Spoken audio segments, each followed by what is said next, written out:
Мали реформи по некое разрешување на суди и се уште голем степен на заробеност во судството и судските процеси, велат аналитичарите. Еден од најактуелните случаи во моментот е судењето за 27 април, кое е проследено со многу скандали. Маратонските судења, отстранувањата на јавноста, казните за адвокатите се само дел од настаните кои ги окарактеризира овие судски рочишта. Судиката Маргарита Цаца Николовска за ваквите случувања вели дека секој судија треба аргументирано да ги образложи своите одлуки. По однос на одолговлечување на постапката, Европскиот суд за човекови права секој пат ги ценел однесувањата на двете страни.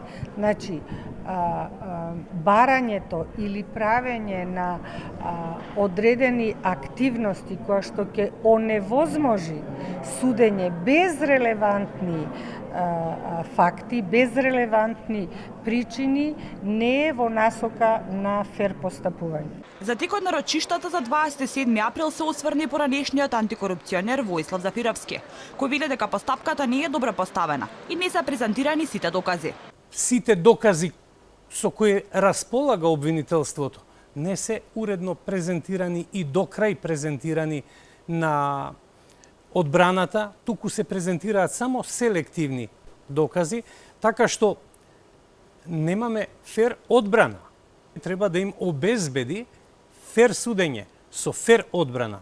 Судството во целина и нема баш најдобри оценки, иако на чело на Советот за реформи во судството е токму премиерот Зоран Заев, кој заедно со уште 22 судии и експерти треба да ја поправаат состојбата во судството, која според повеќето извешти, меѓу нив и на Европската комисија, е далеку од задоволителна.